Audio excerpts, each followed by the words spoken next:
Staying in the occultist mood, we are taking a look at the Destiny board archetype, also used by Bakura from the original Yu-Gi-Oh!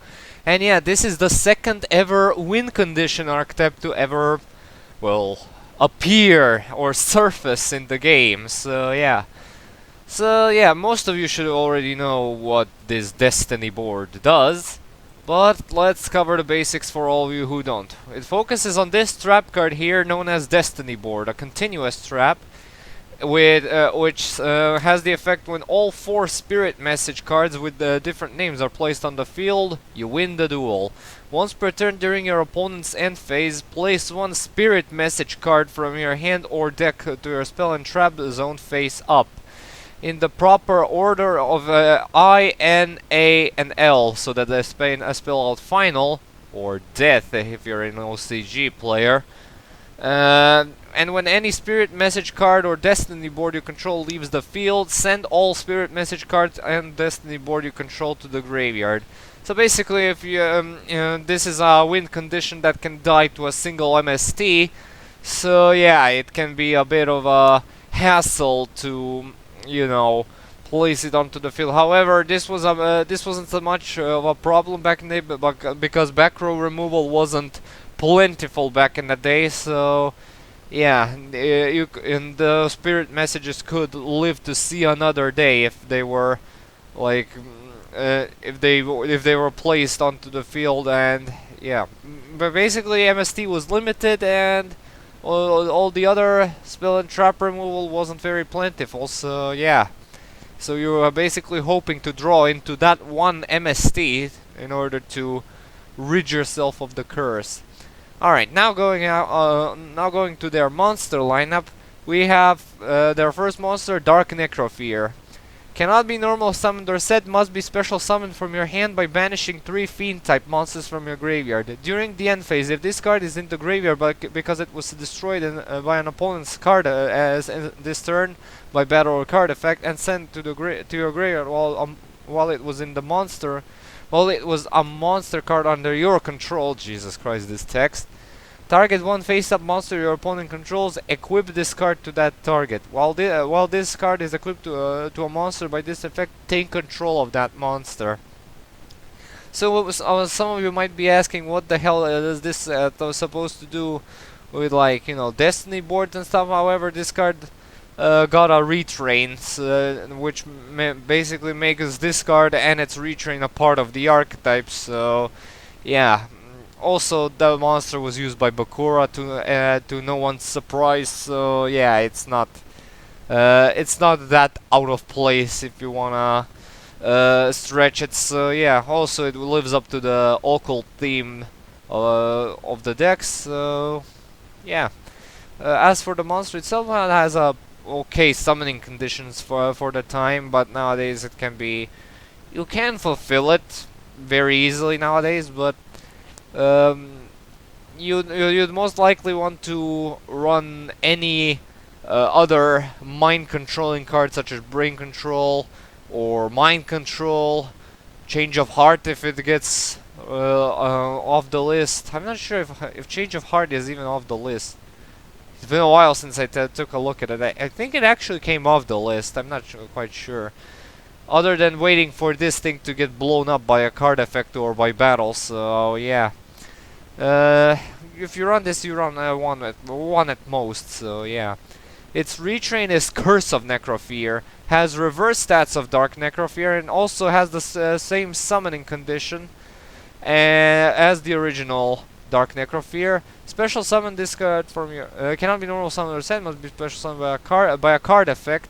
You can target 3 of your banished fiend monsters, special summon this card from your hand, and if you do, shuffle the targeted monsters into the deck.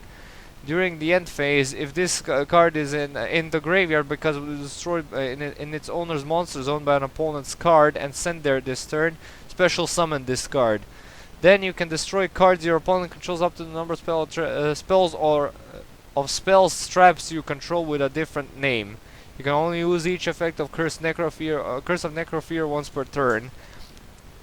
So yeah, the retrain offers some nice board clearing at the cost of having like spells and traps with different names. So yeah, this basically really implies of you using Destiny board cards, because all of them have different names basically. So yeah, most you're gonna get out of them this is 4 cards of worth of destruction, because as soon as the 5th one is assembled, you win. There's nothing to basically there's nothing basically to keep doing when you win. You won the duel. I don't know what I'm saying, but yeah.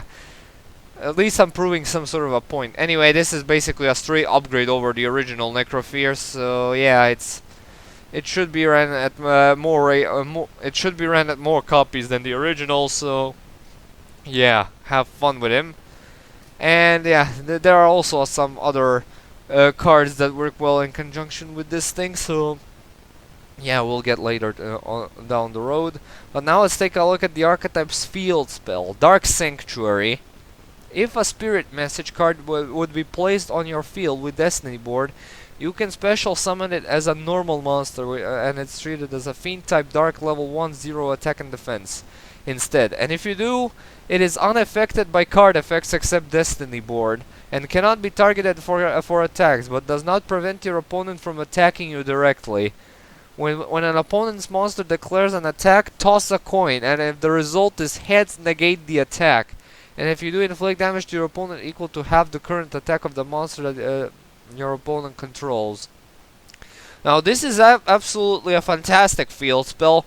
Not only does it allow you to use your spell and trap zones, so so your Destiny board doesn't occupy 4 more of your spell and trap zones, but you can also special you can also protect those monsters in massive quote, by making them unaffected by everything and being unable to be attacked, which is basically, well, if your opponent does not get rid of the field spell, then you're basically good to go for the win condition. And yeah, not to mention that you can protect said field spell with stuff like field barrier, or I don't know, number 66 master key beetle.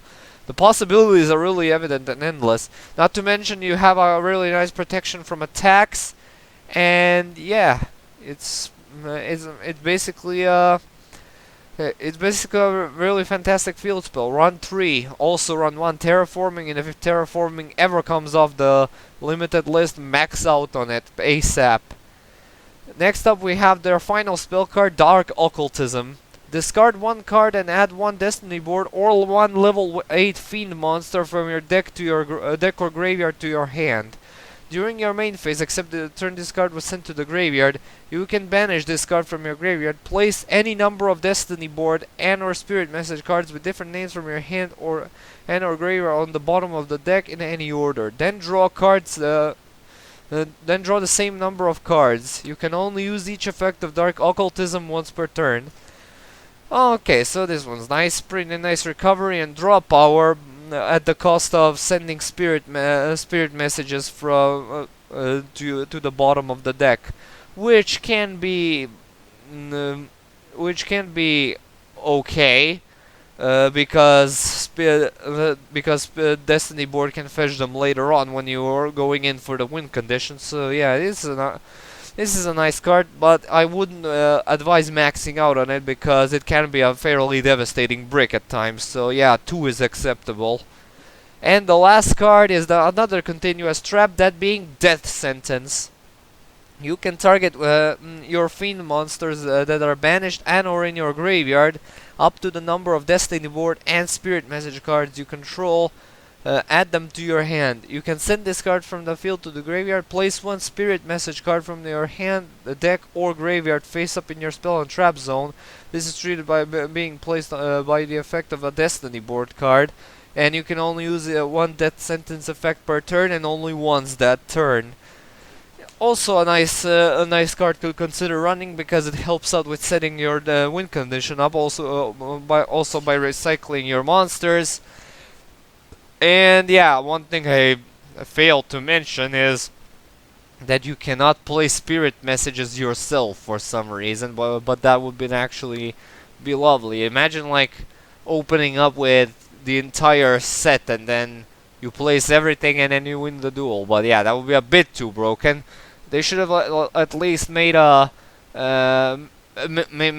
restriction well, to activate only one spirit message card per turn, or maybe if you activate a spirit message card, your turn ends instantly, something like that, in order to make it more balanced. And yeah, I like how the card here says goodbye. It's really brings out that ominous feeling of the Ouija board being used. So yeah, it's a cool card. Alright, time for the grades.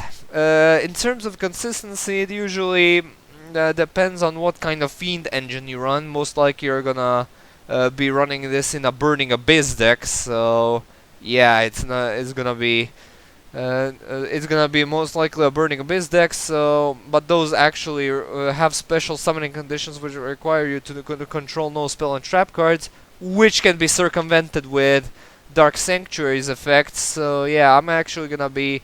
It's a bit flimsy, but I'm gonna be generous and give them a 2 out of 3 there. Power usually depends on their Necrofear cards or the type of Fiend deck again you run. So yeah, it's not the most Archetype reliant, so I'm gonna give him a 1 out of 3 there as well. Comeback ability can and cannot be your main way of going about and dealing with the things. So, when you you can either start with a terrific board and get a massive OTK in your face the turn after this if you don't search out Dark Sanctuary in the time in order to play Spirit Message monsters into your monster zones, or you can just, well, place them in your spell and trap zone regardless, and yeah, have a massive OTK set up in your face when you when someone just plays a single MST. So yeah, 1 out of 3 there in terms of comeback ability. Protection, the only source of protection is Dark Sanctuary. That's only for the Spirit Message cards. However, for the fact that it gives us such a strong piece of protection, I'm actually gonna be generous and give him a 2 out of 3, at least for trying.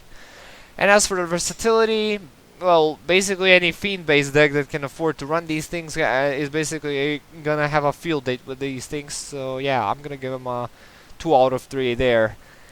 Not the best managed legacy support, but it's certainly high up there. I'd certainly love to live to see the day when they make some other adjustments to this archetype and maybe give them a few more archetypal monster lineups in order to fuel up the Dark Necrofear stuff, and maybe something that can search these things out. Maybe an archetypal field searcher for Dark Sanctuary. The possibilities are limitless, really. But not my time here. It's time to end things up today. Thank you so much for watching. Keep tuned for more videos, walkthroughs, and updates. Comment, like, and subscribe. And as usual, I'll upload the next vid whenever I can. See you all. Have a good day and peace.